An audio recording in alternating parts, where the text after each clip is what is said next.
I wanted to do a little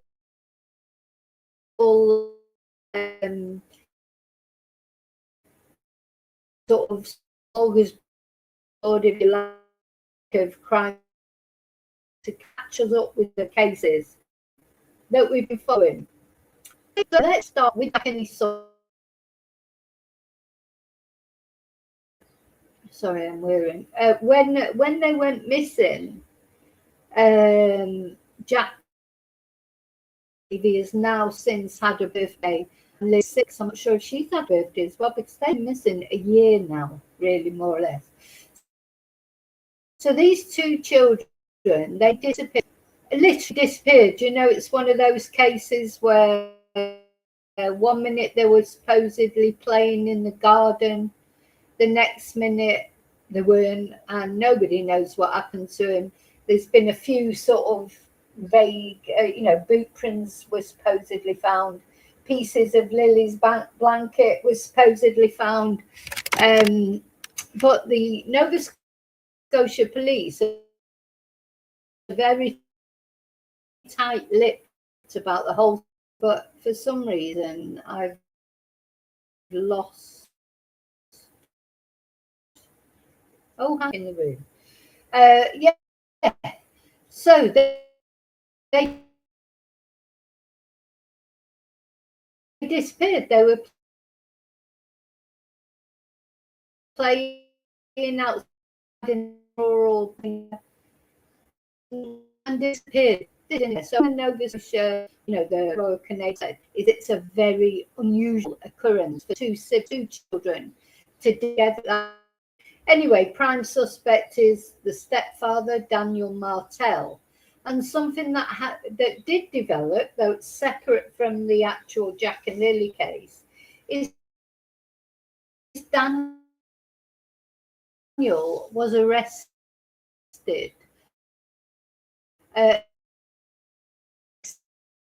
Violence. And it's thought to be against the children's layer. I don't know if that's ever actually public. To report again, he appeared in. It was adjourned. Reading out there was all the things that the Royal Canadian Mounted Police have done to try and find these two kids, to get them up there. Where I mean, they're sad to say it, but I know what I can put up. I've got this to put up. This is the thumbnail for this video, and it has a picture. It does have Jack and Lilly on there when it comes up. There it is. So here's Jack and Lilly up here. These two kids. Yeah, you can't say that the Canadian police haven't tried to find them. They have definitely tried to find them, but sadly they have been unsuccessful in finding them so far. So I feel like these children, they are deceased.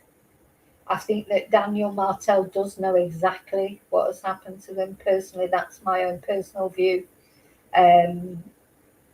Whether he will ever tell, I don't know. And as far as her mother's concerned, Malaya, I don't know if she knows or not. You'd like to think she did. She doesn't.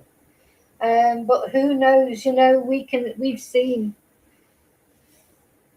people do terrible things in this world, and even though you can't get your head around it, they do it. But Jack and Lilly are somewhere. Trouble is, they're only little bodies. They're easy to hide, of course. Little bodies are easy to hide, sadly. And the terrain, again, because it's such a rural area, the terrain around it means, where are they? It's like looking for a needle in a haystack, literally. Yeah, I agree, Kelly. But you know what? It might, to save his skin, if it comes to a point where they get enough evidence against him, because they're obviously trying to put pressure on him. I agree. I think he's a creep as well, but sometimes these creeps to save their own skin, you know, to save, not for any good thing. They do it to save their own skin. He may talk in the end for that reason. Who knows? Or maybe he'll just never want to admit what he did to them. Okay, so that's the first thing I just wanted to tell you about. Now, just a little, it's not even an update really, you know, I need to just tell you that from the start. I'm not trying to pretend there's any new information on the Nancy Guthrie case. There is no new information, not in that, for the sense of, you know, for the investigation. No, as far as I know, you know, there's no results yet of the DNA testing. We're still exactly where we were before. Still a speculation, you know, about the family, about, you know, arguments between YouTubers. Seems like the most drama that's happening in this case is different streamers and YouTubers arguing with each other about it. Anyway, as far as official information is concerned, nothing, but just something I did want to show you or tell you about is Pima County, of course, you know, Sheriff Deputy Dogger, our favourite Sheriff Nanos, who's mishandled, in my opinion, this case from day one. His office has come out and said, because apparently somebody, you know, these cases, these high-profile cases, they bring out the very worst in people, don't they? Bring out the very worst in people. So not only we've had people submitting false kidnap notes, because for anybody who doesn't know, Nancy Guthrie is an 84-year-old woman who literally disappeared from her home in the middle of the night. There was blood all over the porch, so we know that wasn't very nice, whatever happened to her. And then kidnap notes emerged, but it's thought now, which personally I've always thought right from the beginning, these kidnap notes were not genuine. So high-profile cases, they bring out the worst in people, don't they, as well as the best, if you like. So first of all, we had all these people claiming to be the kidnappers, and, you know, we're still waiting for official news about that, you know. We're still waiting for official news about whether these kidnap ransom notes were genuine or not, but, you know, nothing official. Anyway, apparently, just to let you know, just in case you don't want to get caught out by it, there is a scam going around. Pima County made an announcement on X, I think. Let me read it out to you.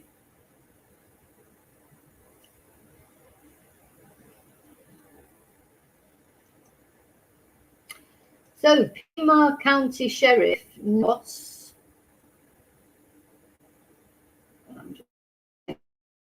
this is sharing, not doing very well with sharing today.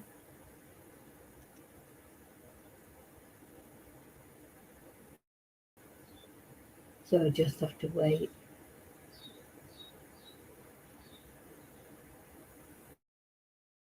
Should come up in a minute.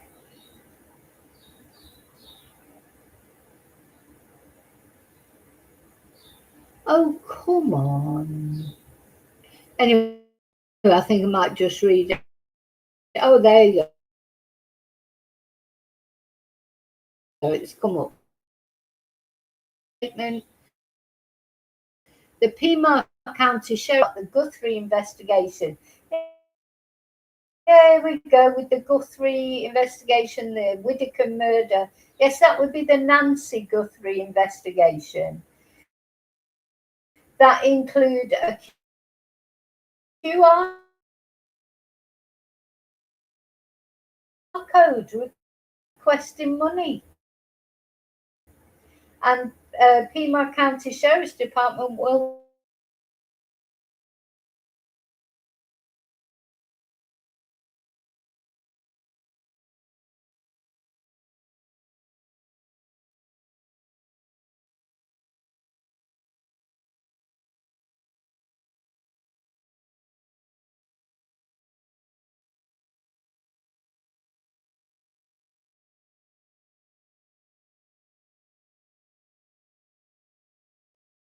about the Nancy Guthrie case, you know, like not just, I mean, sadly, people do, you know, scammers rely on the fact, don't they, that some people are very vulnerable to scammers. You know, some people will be sort of caring about Nancy and thinking, oh yes, I want to contribute to help find Nancy. And these scammers, that's why they're so disgusting people, because they take advantage of the fact that people care about Nancy and, you know, want to help to find her. And so people think, oh, that's the Peamar County Sheriff's Department, you know, yeah, I'm going to contribute. We need to get Nancy found. And that's what they do. It's terrible, isn't it? Terrible. It's like, you know, they're just as bad as the perpetrators of these crimes, in my opinion. You know, in fact, worse. You know, they're just like horrible people. To try and scam somebody like that, make them feel they're contributing towards finding Nancy, when really they're just feeding a scammer. Terrible. Some wicked people in this world, isn't there? There really is. Now we have to remember that I know I'm a bit maudlin this morning. I felt a bit sad this morning with it all. I think I just feel frustrated with this so many cases that we don't know anything about yet. Now, as far as you're asking there, David, about Samantha Murphy, just same old. So, but at least with the Samantha Murphy case, it is progressing. We are in a position where there are court hearings happening, where all the evidence is being presented and the judge is deciding which evidence can be presented. Apparently, there is literally an unprecedented amount of evidence in the Samantha Murphy case. So it's a lot to go through. And then finally, when they get through all those pre-motion hearings, the trial will take place. But as to when, I don't know. I've given up. I check nearly every day. Really, most days I check to see if there's any more news. I know from, you know, the court lists that Patrick Oren Stevenson is appearing in court on a regular basis, you know, and that will be to decide which evidence can be presented or not. When they're going to get to the end of all that, I have no idea. So, you know, they said initially, I think it was April, wasn't it, or May, and then it was June and July. Now we're in the middle of July, gone past the middle of July, or we're right bang in the middle of July. When is it going to happen, this trial? But anyway, at least we know it's progressing. Evidence is being presented. I wouldn't be surprised if at the end Patrick Oren Stevenson pleads guilty, because as all this evidence comes out, surely if the evidence is overwhelming against him, his lawyer will advise him to plead guilty and try and get a better sentence. But I don't know, because of course Samantha's body still hasn't been found. So maybe Patrick Oren Stevenson is thinking, oh, well, I'll just keep quiet and then never find the body and I'll get acquitted. And maybe he will. So that's something that we've got in the pipeline as well. Keep waiting for news of. I will let you know as soon as any news